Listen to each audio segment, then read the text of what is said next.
the air in the Green and Sons. John Deere dealership hung thick and heavy, a sterile mix of new rubber, fresh paint, and the faint cloying scent of pine air freshener. It was November of '79, a cold, grey Tuesday that felt like it was holding its breath, waiting for the first real snow. Outside, the wind whipped across the barren Iowa fields, rattling the giant plate glass windows that showcased the pride of the fleet. A brand new 4840, its tires taller than a grown man, its green hide gleaming under the fluorescent lights like the shell of some prehistoric beetle. Inside, Chet Peterson, who had inherited the son's part of the dealership name but none of his father's humility, was holding court. He was a man in his late 30s, soft in the middle, with a smile that never quite reached his eyes. He leaned against the polished fender of the 4840, one hand resting on it like a king holding his scepter. His audience was Dale Jensen, a young farmer barely 25, with eyes wide with ambition and a checkbook thin with reality. "Look at this beauty, Dale," Chet purred, slapping the massive tire. 225 horses at the drawbar, quad-range transmission, sound guard body. You can listen to the radio in this thing while you're pulling a 24-foot chisel plow. It's not farming anymore, it's conducting. Dale's father, Frank, stood beside him, nodding along. Frank had been one of the first in the county to embrace debt as a tool, a philosophy he'd hammered into his son. They were big operators, farming nearly 2,000 acres, all of it leveraged, all of it dependent on next year's prices being better than this year's. The bell over the door chimed, a feeble sound against the sheer scale of the machinery. Silas Blackwood stepped inside, bringing a gust of cold air with him. He paused on the welcome mat, stamping the mud from his worn leather boots. He was 62 years old, built of whipcord and gristle, with a face mapped by the sun and wind of 50 Iowa harvests. His overalls were faded to the color of a winter sky and patched at the knee with a darker denim. He held a small, greasy part in his gnarled hand. Chet's sales pitch faltered. He glanced over at Silas, and a little smirk played on his lips. He saw an old man, a relic, farming the same quarter section his father had farmed, still driving a John Deere 4020 he'd bought used 15 years ago. In Chet's world of ever bigger, ever pricier iron, Silas was an anchor, a throwback to a time best forgotten. "Be with you in a minute, Si," Chet said, his tone dripping with condescension. He turned back to the Jensens. "Now, Dale, we can roll the payments on your 4630 right into the loan for this one. With the way land values are going, this tractor's an investment. It's a sign you're in the game to win." Silas ignored him and walked quietly to the parts counter at the back, his boots making soft, shuffling sounds on the polished concrete floor. He waited patiently as the parts man, a kid named Kevin with acne and a bored expression, finished a phone call. "Help ya?" Kevin asked without looking up. "Need a hydraulic pump gasket for a 4020, Silas said, his voice a low rumble. "Power shift." He placed the old, broken gasket on the counter. It was brittle and black, coated in a film of ancient hydraulic fluid. Kevin sighed, annoyed at having to look up a part for a tractor that was old enough to be his father. He thumbed through a thick, dog-eared catalogue, his finger tracing down a long column of part numbers. "Looks like it's $3.14, he mumbled. "I'll take it," Silas said. While Kevin disappeared into the cavernous shelves of the back room, Silas watched the scene at the front of the dealership. He saw the hunger in Dale Jensen's eyes, the same dangerous hunger he'd seen in his father Frank's eyes a generation ago. He saw the smooth, predatory grace of Chet Peterson, a man who sold dreams financed by nightmares.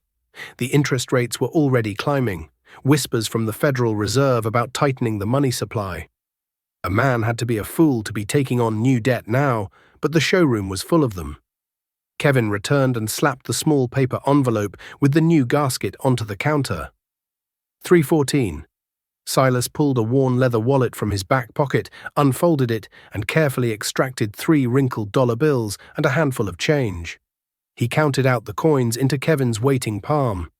As Kevin wrote up the receipt, Chet Peterson and the Jensens sauntered over, their deal apparently done. Dale looked like he'd just conquered the world.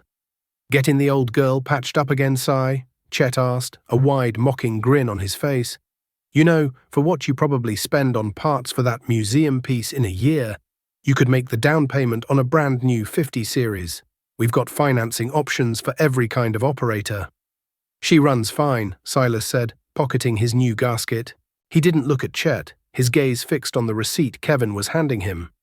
Runs fine? Chet laughed, a loud barking sound that echoed in the high-ceilinged room. Dale and Frank chuckled along with him. Sigh, my new combines have more computing power than your whole farm. Dale here is going to be working ground twice as fast as you. That's the future. You can't fight it. Silas folded the receipt and tucked it into his shirt pocket. He turned his clear, steady blue eyes on Chet. The noisy showroom seemed to fall silent for a moment. While I'm here, Silas said, his voice calm and even, I just want to check my balance. The question hung in the air. Chet's grin faltered, replaced by a look of genuine confusion. Your balance? That's right, Silas said, my account balance. Chet let out that barking laugh again, louder this time. Your balance, Si. You sure you don't mean your bill? Don't worry, we can put that $3 gasket on your tab. No need to empty out the coffee can for us. The Jensens snickered. The parts man, Kevin, looked down at the counter, embarrassed for the old man. Silas didn't move. He just stood there, waiting, his patience as vast and unyielding as the prairie sky. He wasn't angry, he wasn't embarrassed. He was just a man asking a simple question. The silence stretched. Chet's laughter died in his throat as he realized Silas wasn't going to be dismissed. Fine, Chet snapped, his good humor gone. He shoved past the Jensens and stomped over to the main office computer terminal, a fancy new IBM machine he was still figuring out how to use. What's the account number? Don't have a number, Silas said. Just my name. Blackwood. Silas Blackwood. Chet hammered the keys with 2 fingers, muttering under his breath. Probably got a $17 credit from a returned filter in 1968, he grumbled, loud enough for everyone to hear. The screen flickered, and the account information appeared. The change was instantaneous and profound. The blood drained from Chet Peterson's face. His mouth fell slightly open, the cocky smirk gone, replaced by a slack-jawed expression of pure disbelief. He leaned closer to the screen, his eyes scanning the lines of green text, as if he couldn't comprehend what they were saying. He looked from the monitor to Silas, then back to the monitor. The swagger, the arrogance, it all evaporated, leaving behind a man who suddenly looked very small and very scared. Is this right? Chet stammered, his voice a hoarse whisper. Silas just gave a slight, almost imperceptible nod. He turned, not waiting for another word, and walked toward the door. Mr. Blackwood, Chet called out, his voice cracking. Wait. But Silas didn't stop. He pushed the glass door open and stepped back out into the biting November wind, leaving a showroom full of silent, confused men and a dealer staring at a computer screen as if it had just shown him a ghost. Now, before we get into how Silas got to this point, how a man in patched overalls could make a slick dealer turn pale with a single look at a ledger, I gotta ask you all something. Have you ever known a man like that? The quiet type who never flashes his money, who drives the old truck and fixes his own equipment. But you just know deep down, he's the one holding all the cards when things get tough. Let me know down in the comments, because men like Silas Blackwood are a dying breed, and their stories need to be told. The story of Silas Blackwood didn't start in that dealership. It started 20 years earlier, in the winter of 1961, in a cold, drafty barn that smelled of hay, manure, and damp earth. His father, a man worn down by the Depression and the war, had just passed, leaving Silas with 160 acres of black Iowa dirt, a mortgage that felt like a mountain, and a collection of machinery that was already old. His inheritance in the shed was a 1948 Farmall M with a leaky rear main seal and a nervous governor, a John Deere Model A that took 10 minutes of coaxing and a shot of ether to start on a good day, and a little Alice Chalmers all-crop 60 combine that was notorious for throwing belts and plugging up in heavy straw. His father's last words to him, spoken in a wheezing whisper from his deathbed, were not about love or the afterlife. They were about survival. The land is the master, Silas, he'd said, his bony hand gripping his son's. But the bank is the devil. Own what you work and work what you own. Don't ever let a man in a suit own your sweat. That first winter, Silas made those words his religion. The Farmel M's engine was tired, burning as much oil as it did gasoline. A new overhaul kit was $100 he didn't have. So he did it himself. He spent a week in the freezing barn, a single bare bulb hanging from a cord, his breath pluming in the frigid air. He pulled the head and the oil pan, wrestled the pistons and sleeves out of the block. He found the sleeves were scored beyond honing. He didn't go to the dealer. He went to Old Man Fitzwilliam's scrapyard and spent a day digging through junked engines until he found a cracked block from another M with a decent set of sleeves. He paid Fitzwilliam $5 and a promise to help him fix his roof in the spring. Back in the barn, he built a makeshift press out of an old bottle jack and some scrap I-beams to push the old sleeves out and the new ones in. He cleaned the carbon from the piston rings with a broken piece of a ring, his fingers numb with cold, the smell of solvent sharp in his nostrils. When he finally bolted it all back together and turned the key, the engine coughed to life with a steady, even rhythm, the blue smoke from the exhaust eventually clearing. It was the sound of a small victory, a victory earned not with a checkbook, but with ingenuity and raw determination. His neighbors, especially Frank Jensen on the farm to the west, thought he was a damn fool. Frank was young, ambitious, and the first man in the township to buy a brand new John Deere 4010. It arrived on a flatbed truck, a marvel of modern engineering with its 6-cylinder diesel engine and enclosed cab. The whole neighborhood came out to look at it. Frank, puffed up with pride, clapped Silas on the shoulder. "You ought to get rid of that red junk, Si. Go see the bank. Get yourself a real tractor. I'll plow more in one afternoon with this thing than you can do in a week." Silas just nodded. "She's a nice-looking machine, Frank." And Frank was right. That spring, while Silas was out on his sputtering old Model A, pulling a 4-bottom plow and stopping every few hours to tinker with the carburetor, he'd watch Frank's 4010 roar across the horizon, pulling a 6-bottom plow at twice the speed, the diesel engine's confident drone a constant reminder of his own slow progress. The talk at the coffee shop in town was all about Frank Jensen and the new way of farming. "That Blackwood boy," they'd say, shaking their heads, "stubborn, just like his old man. He'll be broke inside of 5 years trying to farm with that Depression-era junk." Silas heard the whispers. He saw the pitying looks. He didn't care. Every evening after a long day in the field, while Frank was heading into town for a beer, Silas would be in his shop. He kept a set of ledgers in a spiral notebook, the pages filled with his neat, blocky handwriting. On one side, every single expense, down to the last bolt and cotter pin. On the other, every bushel of corn, every bale of hay sold. He wasn't just farming the land, he was farming the numbers. The payments Frank was making on that 4010 were more than Silas's entire operating budget for the year. Silas was barely scraping by, but every dollar he made was his. Frank was making a fortune for the bank. One summer afternoon, the sickle bar on his old all-crop combine snapped clean in two. A new one was $75, a fortune. The dealer said it would take a week to get it in. Silas had a field of oats ripe and a thunderstorm building in the west. He couldn't wait. He dragged the broken pieces into his shop, fired up his Lincoln arc welder, and with a cutting torch and a heavy bench grinder, he spent the next 4 hours fabricating a splice. He ground the broken ends to a V, welded them solid, then welded heavy steel plates over the joint, grinding them smooth so they wouldn't snag. It was an ugly, brutal-looking repair, but it was strong.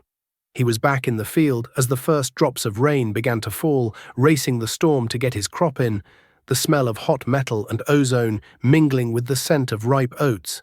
He finished the last row as the sky opened up. That night, sitting at his kitchen table, listening to the rain hammer on the tin roof, he entered $0 in the expense column for the sickle bar repair. It was another small, hard-won victory. The years rolled on like that, a slow grind of planting, harvesting, and fixing. Silas slowly, painstakingly improved his operation. He didn't expand his acres, he improved the ones he had. He paid off his father's mortgage. The day he drove into town and handed the banker the final payment, the banker had tried to talk him into a new loan. "You've got a lot of equity here, Silas. You could buy the Henderson place next door. Get a bigger tractor, leverage your assets." Silas just shook his head. I'm fine right where I am." He walked out of that bank feeling 10 feet tall. For the first time in 2 generations, the Blackwood farm was free and clear. Then came the 1970s. The world changed. President Nixon took the dollar off the gold standard, and then came the Russians. A massive grain deal, the likes of which no one had ever seen, sent commodity prices into the stratosphere. Corn went from $1 a bushel to 3, then 4. Soybeans doubled. Suddenly, there was more money in farming than anyone had ever dreamed of. The Secretary of Agriculture, Earl Butz, got on the television and told farmers to get big or get out, and to plant fence-a-row to fence-a-row. And that's exactly what Frank Jensen did. He saw the boom as his vindication. He borrowed heavily, using his rapidly inflating land value as collateral. The 4010 was traded for a new 4430 with air conditioning and a tape deck. He bought the 80 acres of the Henderson place that Silas had turned down, paying a price per acre that made the old-timers at the coffee shop choke on their coffee. A year later, he bought another 160. His son, Dale, fresh out of high school, joined the operation, and they bought a brand-new Gleaner N6 combine, a rotary machine that could swallow corn faster than 2 of the old conventional machines. They were the talk of the county, the model of the new, aggressive, progressive farmer. They'd drive by Silas's place in their new pickup truck and see him out on the same 4020 he'd bought used back in '65. It was a classic, one of the best tractors Deere ever made, and Silas kept it in pristine condition, but to them it was a relic. They'd see him using his old 6-row planter while they were running a new 12-row cycloplanter. They didn't see it as discipline. They saw it as failure. "Poor old Si," Frank would say to Dale, shaking his head, "sitting on a gold mine and still living like a pauper. He could be a millionaire 10 times over if he'd just take a chance." But Silas was taking a chance, a different kind of chance. He was betting the good times wouldn't last. He sold his grain at the peak of the market, just like everyone else. But the checks didn't go to the implement dealer or the landowner, they went into the bank. First, into a savings account. Then, as inflation started to run wild and the value of $1 started to shrink, he started quietly converting the cash into something tangible. He didn't buy land at inflated prices. He bought things that would make the land he already owned better. He bought thousands of feet of drainage tile and, using a rented ditcher, spent 2 autumns laying a systematic grid across his wettest fields. It was back-breaking work, wrestling the heavy clay tiles into the trench, but he knew it would pay dividends in better yields for decades to come. While Frank Jensen was signing loan papers for a new tractor, Silas was paying cash for steel and concrete to build a new grain drying and storage system. This allowed him to harvest his corn earlier at a higher moisture content and hold it until the prices improved in the spring, freeing him from the mercy of the local elevator at harvest time. The community saw a man falling behind. They saw old equipment, no new land, no fancy trucks. They didn't see the paid-off mortgage. They didn't see the perfectly drained fields that yielded 10 more bushels per acre than his neighbors. They didn't see the growing pile of cash receipts in his ledger book or the savings account balance that was beginning to swell to an almost unbelievable size. They didn't see that Silas wasn't just saving money, he was building a fortress, brick by methodical brick, preparing for a storm that only he seemed to see gathering on the horizon. By the late 70s, the first signs of trouble were appearing. The oil embargo sent fuel prices soaring. Inflation was a runaway train. To fight it, the Federal Reserve under Paul Volcker began to jack up interest rates. They went from single digits to 12%, then 15, then 18. The easy money that had fueled the boom was drying up. Whispers at the coffee shop turned from talk of expansion and new records to worried murmurs about input costs and loan payments. One evening in late October, just before that fateful trip to the dealership, Silas was in his shop. He was sharpening the disc openers on his old John Deere planter, getting it ready for next spring. It was a quiet, meditative task, the hiss of the grinder sending a shower of orange sparks into the dusky air. Outside, the wind was picking up, rattling the tin siding on the shop. And over the sound of the wind and his grinder, he heard it, the deep, throaty roar of a big diesel engine working under a heavy load. He stepped outside and looked west toward the Jensen farm. A string of powerful lights was cutting across the darkness. It was Dale, driving their newest acquisition, the monstrous John Deere 4840, pulling a massive V-ripper through the corn stubble, tearing the compacted soil deep. The sound of that engine was the sound of modern agriculture, powerful, relentless, and expensive. Silas knew the tractor cost over $100,000. He knew the interest on that loan alone was more than he spent on his entire farm in a year. He watched the lights crawl across the horizon for a long time. He wasn't smug. He wasn't happy about what he knew was coming. He felt a deep, profound sadness. He heard his father's voice, a faint echo on the wind. "The bank is the devil." The roar from next door was the sound of a deal made with that devil. It was the sound of borrowed money and borrowed time. Silas shook his head slowly, turned, and went back into his shop. He finished his work, wiped the grease from his hands with a clean rag, and switched off the light. The sudden silence of his own farm was absolute, a stark and lonely contrast to the desperate, expensive noise from over the fence. The storm was no longer gathering. It was here. The spring of 1980 arrived late and angry. A cold, wet April kept the planters in the shed, and when the weather finally broke in May, it was with a vengeance. The sky turned a hard, cloudless blue, and the sun beat down with a July intensity. The rain simply stopped. By June, the corn, which should have been knee-high, was stunted and yellowing, its leaves curling inward during the heat of the day, as if in prayer for a drink. The rich black soil of Silas's fields, meticulously tiled and holding moisture deep, looked better than most, but even his crops were suffering. On the Jensen place, where the soil was overworked and compacted from the weight of their massive equipment, the ground was cracking open like old pottery. The talk in town turned from interest rates to the weather. But the two were a tightening vice. The money from the Russian grain deal that had fueled the boom was gone. Cut off by President Carter's embargo, the price of corn plummeted, while the cost of operating loans, fueled by the Fed's war on inflation, soared past 18%. Farmers were caught. They had borrowed money at record rates to plant a crop that was now burning up in the fields, a crop whose value was dropping by the day. One sweltering afternoon in early July, Silas was cultivating his soybeans, the old 4020 purring along in fifth gear.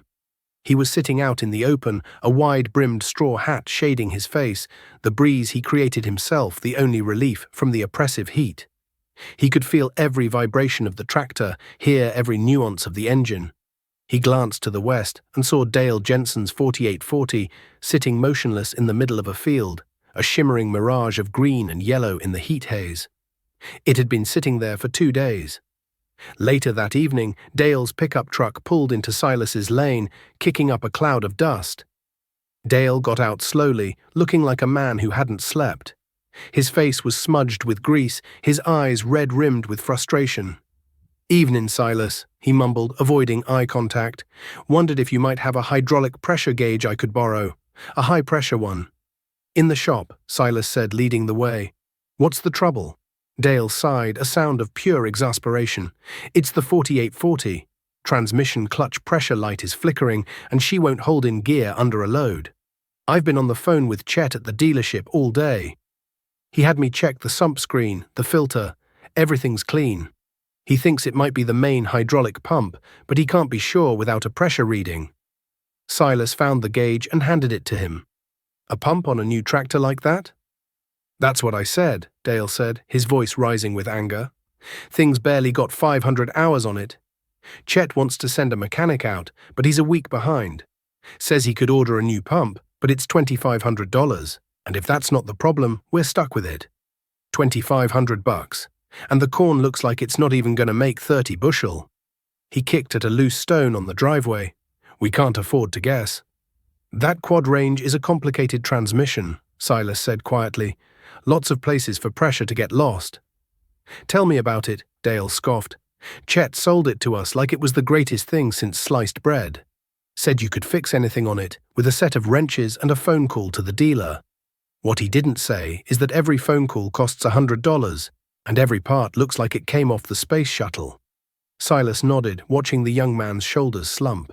He saw the bravado from the dealership showroom replaced by the raw fear of a man trapped. "You check the simple things first?" Silas asked. A pinched O-ring on the filter housing? A suction line leak letting it draw air? Dale just stared at him, his mouth slightly open. The thought that the problem could be something so small, so simple, had apparently never crossed his mind. He was a new kind of farmer, trained to replace modules, not diagnose problems. He knew how to operate the machine, but he didn't know the machine itself. He took the gauge from Silas's hand.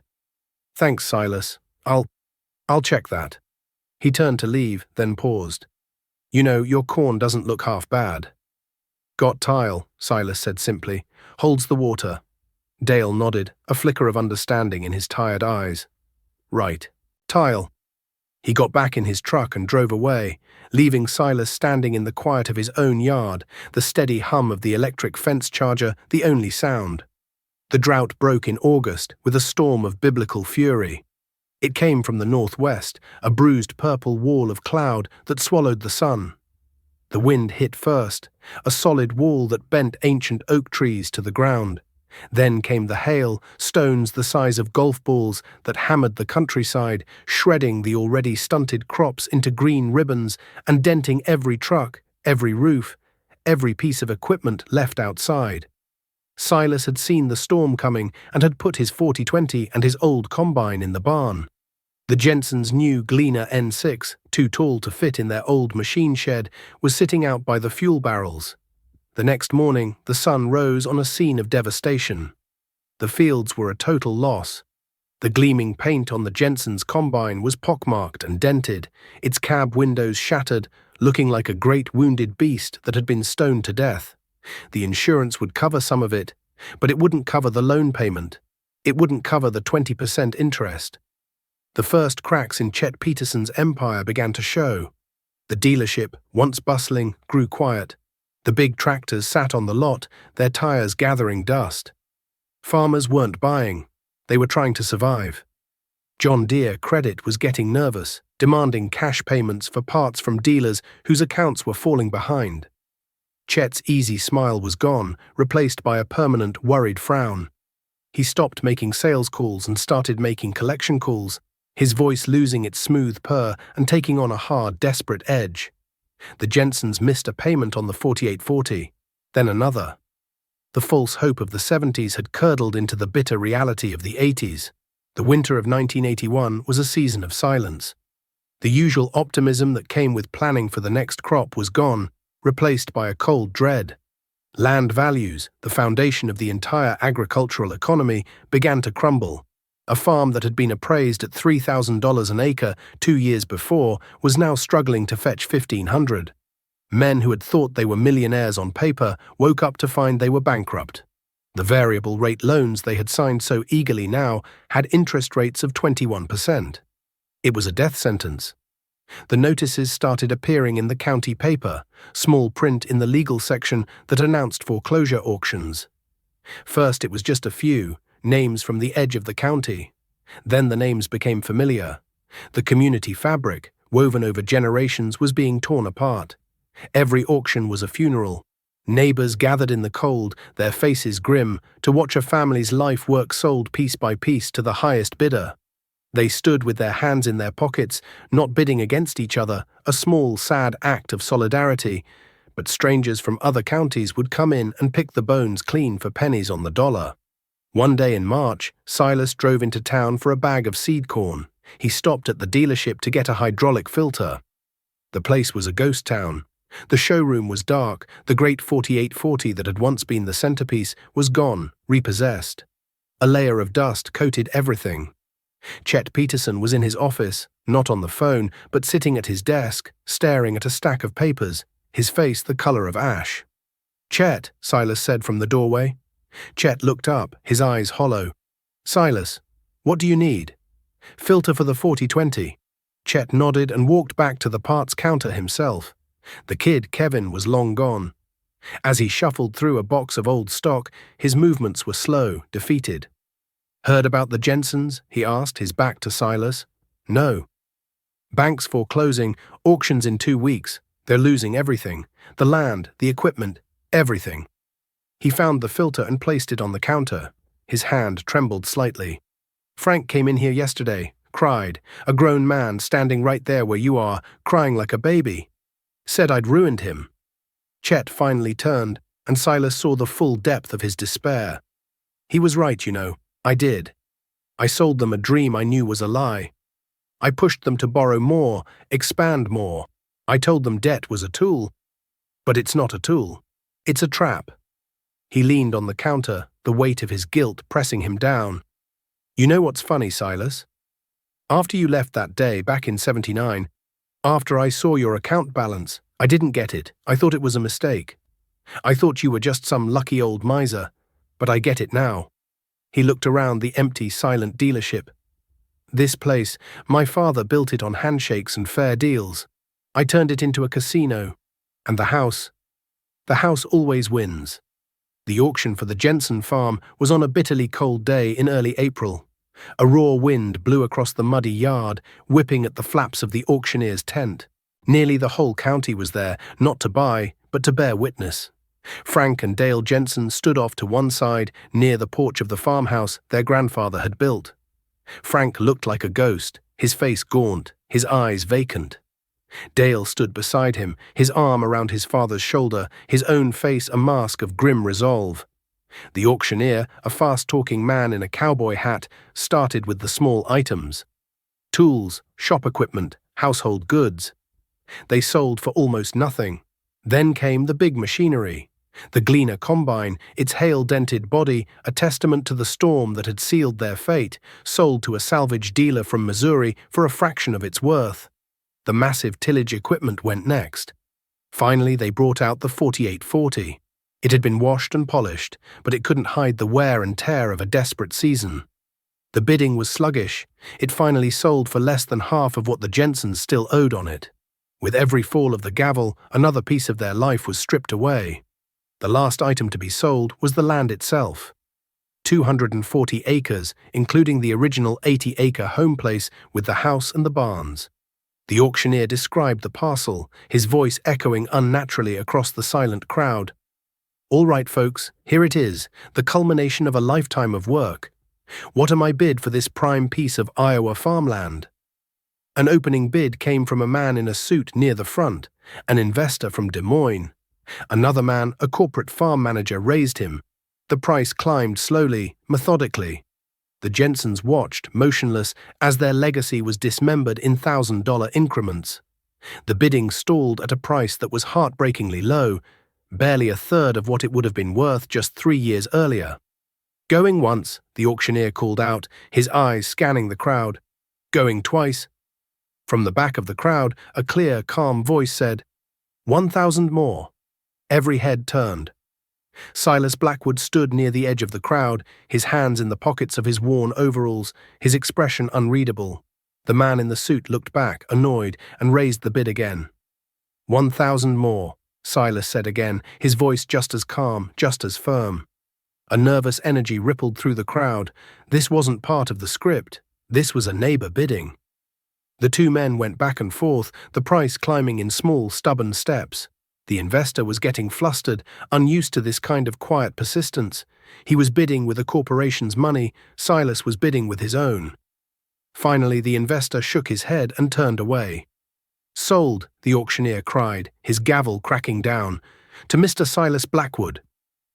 A collective sigh went through the crowd. It wasn't a celebration, but it was a deep, profound relief. The land wouldn't go to a stranger. It would stay in the hands of a neighbor. Silas didn't acknowledge the murmurs. He walked to the clerk's table, pulled out a checkbook, and wrote out the full amount, his hand steady. As he walked away, he passed the spot where Frank and Dale were standing. He paused but didn't look at them. Dale, he said, his voice low, see me tomorrow morning, 8 o'clock. Got a fence needs fixing. He kept walking toward his old pickup truck without waiting for a reply. The next morning, Dale Jensen showed up at Silas's farm at 7:45. He looked tired but resolute. I don't know what you're planning, Silas, Dale began, but we can't afford to rent the place back from you. We've got nothing left. Silas was greasing the fittings on his old 6-row planter. I'm not planning on renting it to you, he said without looking up. He finished with the grease gun and wiped his hands on a rag. I'm planning on hiring you. Dale was speechless. The way I see it, Silas continued, finally turning to face him, that land is your family's. You know it better than anyone. I'm too old to work another 240 acres by myself. I need a good man to help me. I'll pay you a fair wage. You and your father can stay in the house. We'll work the land together. We'll work with the equipment I've got, the equipment that's paid for. We'll get the crops in and we'll get them out. No debt, no fancy payments, just work. He held out a gnarled, grease-stained hand. My father told me once to own what you work and work what you own. It's good advice. Maybe in a few years, when things turn around, you can start buying that land back from me. A little piece at a time. The right way. Tears welled in Dale Jensen's eyes. The pride, the ambition, the shame. It all washed away, replaced by a wave of raw, humbling gratitude.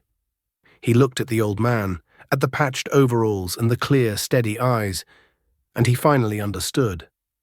Silas wasn't a relic. He was a survivor. He wasn't just offering a job, he was offering a chance at redemption. Dale took Silas's hand, his own grip firm and sure. I won't let you down, Silas, he whispered. The years that followed were lean, but they were good. The farm crisis slowly loosened its grip on the heartland. Prices stabilized, the rains returned. Silas and Dale worked side by side. Dale, who had once sneered at the old 4020, learned to love the simple, honest machine. He learned how to diagnose an engine problem by its sound, how to feel the condition of the soil through the soles of his boots. He learned to weld and fabricate, to make do and make last. He learned the quiet satisfaction of ending a year with no debt and money in the bank, even if it wasn't a lot. He was learning from Silas not just how to farm, but how to live. One fall afternoon, years later, Silas was sitting on the fender of the 4020, watching his grandson, a boy of 10, help Dale change the oil on the old tractor. The boy was full of questions, his young mind fascinated by the machinery. "Grandpa," the boy asked, "why don't we have a big new tractor, like the ones on TV, with a computer and air conditioning?" Silas smiled, a slow, deep smile that crinkled the corners of his eyes. He looked over at Dale, who paused and smiled back, a shared understanding passing between them. "Well, son," Silas said, his voice a low rumble, like the tractor's idle, "there are two kinds of farmers in this world. There are the ones who work for the bank and the ones who work for the land. The bank wants you to have the newest, the biggest, the most expensive. Because that's how the bank gets its share of your sweat before you do. But the land doesn't care if your tractor has a radio. It just cares that you show up, that you're smart, and that you respect it." He placed a hand on the tractor's warm green hood. "This old machine here, it doesn't have a computer, but it has something better. It has a history. It has no payments. Every dollar it earns is ours. It represents freedom. The freedom to plant what we want, to sell when we want, and to sleep at night when the storms come." He looked out over the fields, the corn standing tall and golden, ready for harvest. It was his land. It was Dale's future. It was the boy's legacy. It was all paid for, in cash, in sweat, and in a lifetime of quiet, stubborn wisdom. The low sun cast long shadows across the yard, and the air was crisp with the promise of autumn. The work was hard, the days were long, but life was good. And on the Blackwood farm, the balance was, and always would be, in the black.